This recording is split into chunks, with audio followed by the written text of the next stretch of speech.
चलिए जानते हैं झारखंड की 25 बड़ी खबरों को सिर्फ 10 मिनट में। पर अभी तक आपने इस चैनल को सब्सक्राइब नहीं किया है तो सब्सक्राइब कर दें।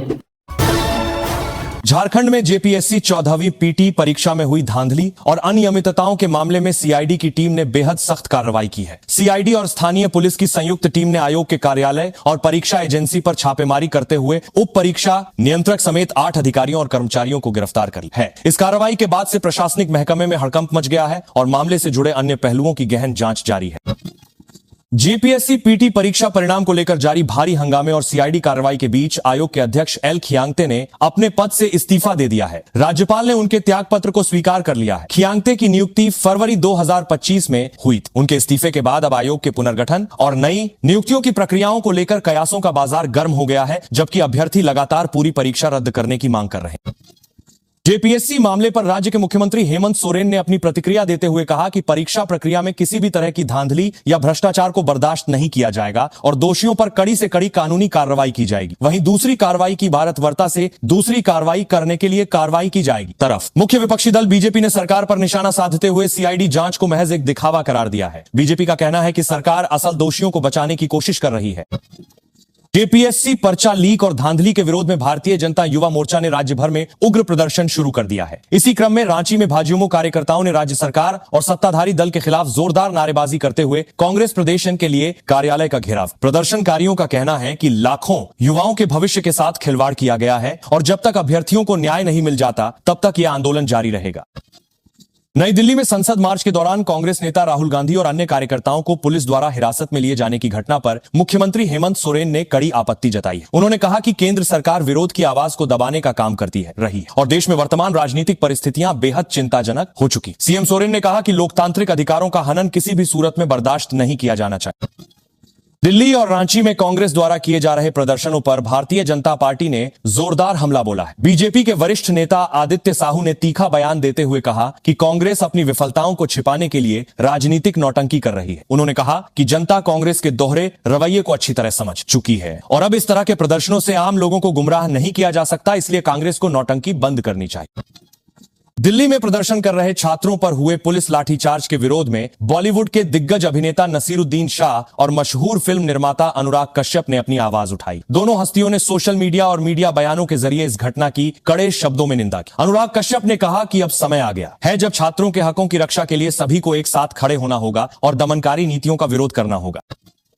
संसद के मानसून सत्र के दौरान असंसदीय भाषा का इस्तेमाल करने के आरोप में ऑल इंडिया तृणमूल कांग्रेस की सांसद कल्याण बनर्जी को लोकसभा से निलंबित कर दिया गया है। वे पूरे मानसून सत्र की शेष अवधि के लिए सदन की कार्यवाही में हिस्सा नहीं ले सकेंगे। इस निलंबन के बाद संसद परिसर में सत्ता पक्ष और विपक्ष के बीच जुबानी जंग और अधिक तेज हो गई है, जबकि विपक्षी दलों ने इस कार्रवाई को एक तरफा बताया है।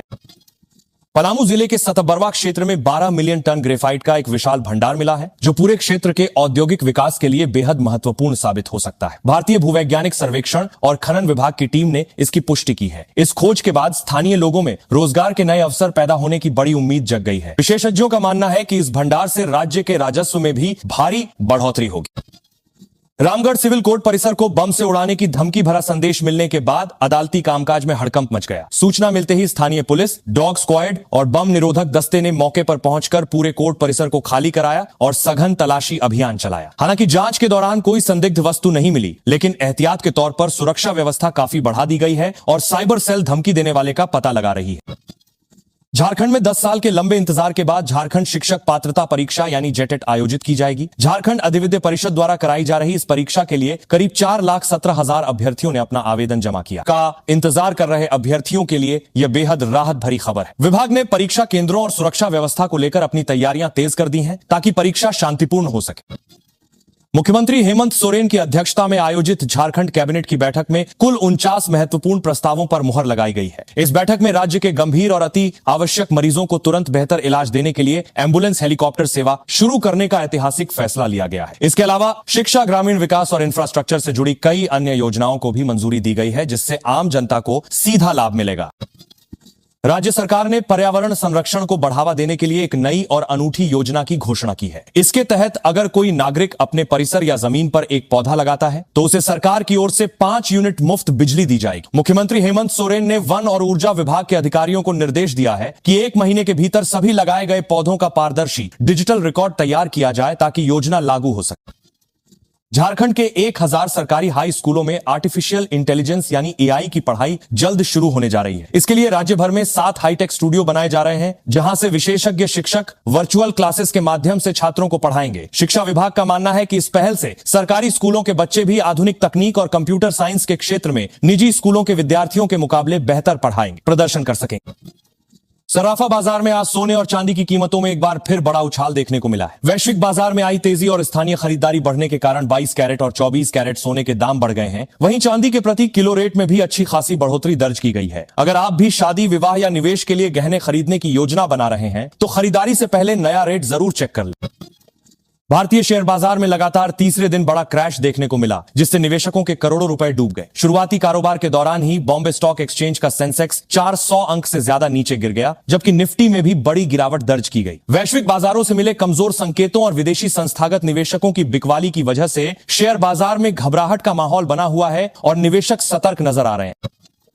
National payments corporation of India यानी एनपीसीआई आम जनता के लिए जल्द ही एक नया टैप टू पे फीचर पेश करने जा रहा है। इस तकनीक के आने के बाद लोग बिना इंटरनेट कनेक्शन के भी अपने मोबाइल से तुरंत यूपीआई पेमेंट कर सकेंगे। ये फीचर खासकर पदलाबाती हुए 3सा 15 उन इलाकों में बेहद मददगार साबित होगा जहां नेटवर्क की समस्या रहती है। इस सुविधा से छोटे दुकानदारों और आम उपभोक्ताओं को लेन देन में काफी आसानी होगी।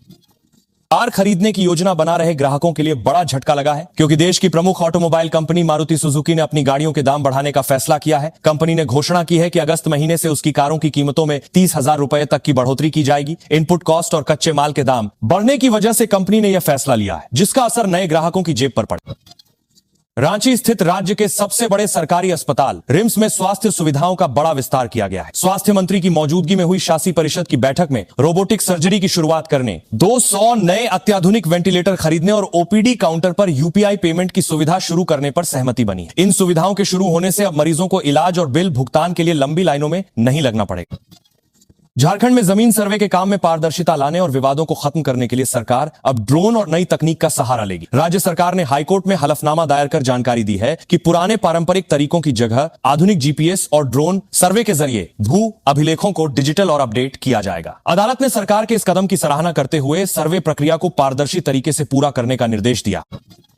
बिहार के गयाजी जिले से जनता दल यूनाइटेड की विधायक मनोरमा देवी के बेटे रॉकी यादव से प्रतिबंधित माओवादी संगठन ने 5% लेवी की मांग की है। रंगदारी न देने पर गंभीर अंजाम भुगतने की धमकी दी गई है। पुलिस जांच में इस मामले के तार झारखंड के नक्सली नेटवर्क से जुड़ते दिख रहे हैं। पुलिस ने मामला दर्ज कर जांच शुरू कर दी है और अंतर्राज्यीय सीमा पर संदिग्ध ठिकानों पर छापेमारी की जा रही है।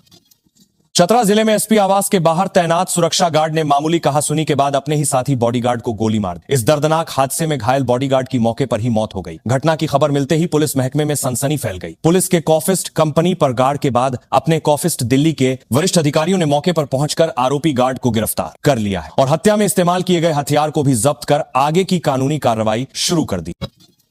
गिरिडीह जिले में सुरक्षा बलों को नक्सल विरोधी अभियान में बड़ी सफलता मिली है। भाकपा माओवादी संगठन की एरिया कमेटी सदस्य अनीता किस्कू ने अपने 4 साल के मासूम बेटे के साथ पुलिस और सीआरपीएफ अधिकारियों के समक्ष आत्मसमर्पण कर दिया। ने बताया कि संगठन के भीतर हो रहे शोषण और हिंसा से तंग आकर उसने मुख्यधारा में लौटने का फैसला किया।